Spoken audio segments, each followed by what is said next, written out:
The bloodiest day in American prison history, Attica Prison Riot.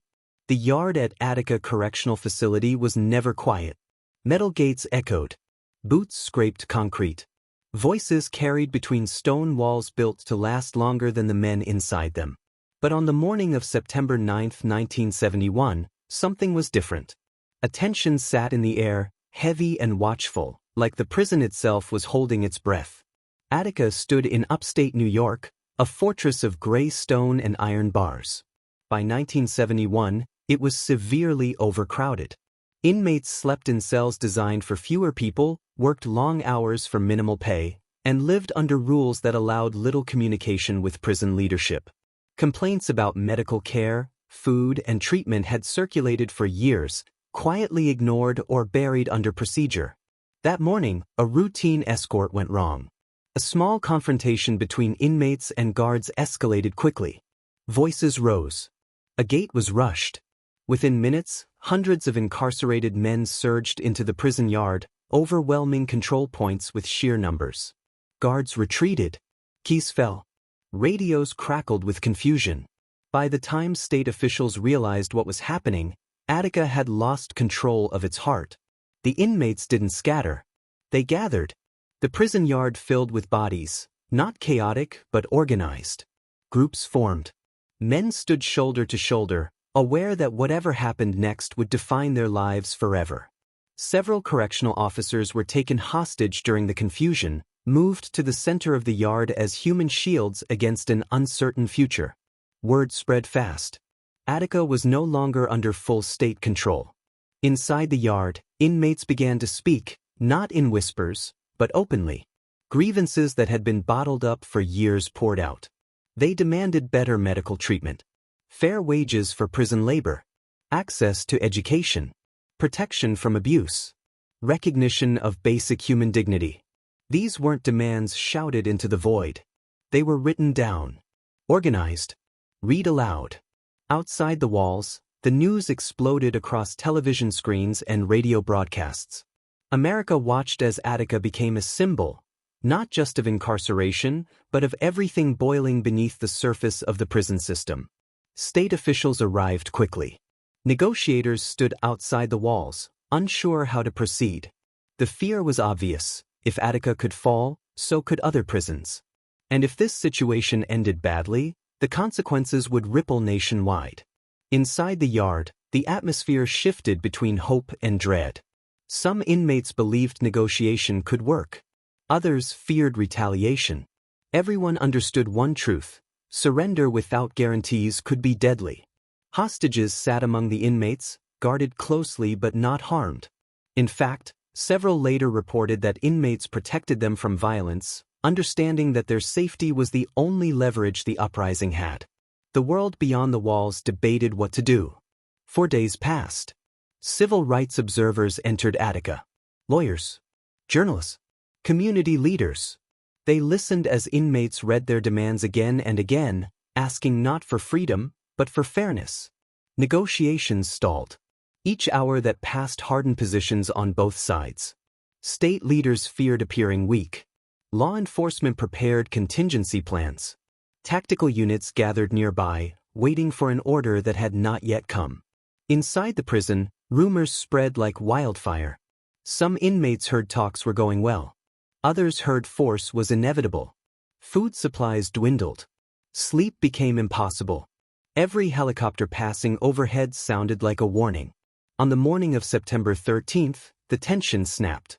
State authorities decided to retake the prison. No warning reached the yard in time. Gas filled the air. Noise shattered the uneasy calm. In the confusion, control was reasserted through overwhelming force. The yard that had once been filled with organized voices became chaos. When it ended, 43 people were dead, inmates and correctional officers alike. It was the bloodiest day in American prison history. But the story didn't end there. In the hours that followed, officials released statements blaming inmates for the deaths of hostages. Headlines echoed the claim. Public opinion turned harsh, fast. Then investigators looked closer. Autopsies, ballistics, testimony. The truth emerged slowly, and it was devastating. Most of the fatalities were caused by gunfire from state forces, not inmates. The narrative collapsed. What had been framed as a violent uprising became something else entirely: a failure of communication, leadership, and restraint. A tragedy born from years of neglect and a single, irreversible decision. Attica was secured again. The yard was empty. The walls stood silent. But America was no longer the same. Questions flooded the nation. How had conditions been allowed to deteriorate so badly? Why were inmate voices ignored until desperation took over? And how many other prisons were quietly approaching the same breaking point? Investigations followed. Lawsuits. Reforms. Policy changes. Decades of debate. Yet for those who were there, inside the yard, behind the walls, Attica was not a lesson. It was a memory that never faded. And as the prison doors closed once more, one truth lingered in the silence. This wasn't just a riot. It was a warning. The first night after the yard was taken felt longer than any that followed. Floodlights washed the concrete in harsh white, helicopters thudded overhead, and the stone walls of Attica threw back every sound as if the prison itself were listening. Inside the yard, inmates organized makeshift shelters from benches and tarps, forming zones of safety and watch. They understood that control, once seized, could slip away just as quickly. By dawn, a system had emerged. Spokesmen were chosen. Lists were drafted. Demands were written in careful language, read aloud to ensure accuracy and unity. The message was clear. This was not a random explosion of anger. It was a plea for reform shaped by years of frustration. Outside the walls, the state scrambled. Officials debated in hurried meetings, balancing public pressure, political consequences, and fears of contagion. If Attica succeeded, what message would it send to every other prison in America? Cameras arrived. Reporters clustered at the gates. The story went national, then international. Negotiators approached cautiously. Loudspeakers carried voices across the yard. The inmates responded in kind, speaking back with surprising calm. They insisted on civilian oversight, amnesty from retaliation, and concrete commitments to change. They asked for observers, people who could witness, record, and hold both sides accountable. Observers came. Civil rights advocates, lawyers, journalists. They listened to the grievances and toured the yard under watchful eyes. Some spoke later of the discipline they saw, of men policing themselves, of hostages protected as leverage rather than harmed in rage. The fragile trust built there felt real, but brittle. Behind closed doors, trust frayed. State leaders argued that certain demands were impossible. Amnesty, they said, could not be guaranteed. Authority, once challenged, had to be restored. Law enforcement commanders planned contingencies, rehearsed maneuvers, and assessed lines of fire. Each hour hardened positions. Each rumor raised anxiety. Inside the yard, sleep came in fragments. The men worried about what the next morning would bring. They worried about betrayal, about miscommunication, about the moment when words would no longer be enough. Some believed negotiations were close to success. Others feared that the presence of tactical teams nearby meant the decision had already been made. On the third day, the tone shifted. Negotiations slowed. Messages became shorter. The air felt heavier. Observers sensed it too, the pause before something irreversible. Inmates pressed for clarity, asking for assurances that never came. Officials asked for concessions that felt like surrender. The fourth morning broke cold and gray. Helicopters circled lower than before. Law enforcement units assembled out of sight, equipment checked and rechecked. A deadline formed without being spoken. Inside the yard, inmates tried to maintain order, but whispers moved faster now. The hostages sat quietly, faces tight, aware that their fate was bound to decisions being made far beyond their reach. Then came the order. The retaking of Attica unfolded in minutes that would echo for decades. Gas spread across the yard. Commands were shouted. Lines advanced. Control was reasserted with overwhelming force. When the noise finally subsided, the yard was unrecognizable, emptied of its fragile order, scarred by a decision that could not be undone. In the immediate aftermath, the official story moved fast. Statements were issued. Briefings held. The public was told that hostages had been killed by inmates during the chaos. The narrative was simple, decisive, and wrong. Investigators began their work as the prison returned to lockdown. Autopsies contradicted early claims. Ballistics raised questions that could not be ignored. Witnesses, guards, inmates, observers, shared accounts that did not fit the official version. The truth emerged slowly, then all at once. Most of the deaths had been caused by state gunfire. The revelation shook the country. Trust collapsed. What had been framed as a necessary restoration of order became a case study in how fear and haste can magnify tragedy. Lawsuits followed. Commissions were formed. Reports documented failures at every level: communication, planning, leadership. Inside Attica, the consequences were immediate and lasting. Survivors were scattered. Silence replaced speech. The walls stood as they always had, but something fundamental had changed. The prison was secured, yet the cost of that security was now impossible to ignore.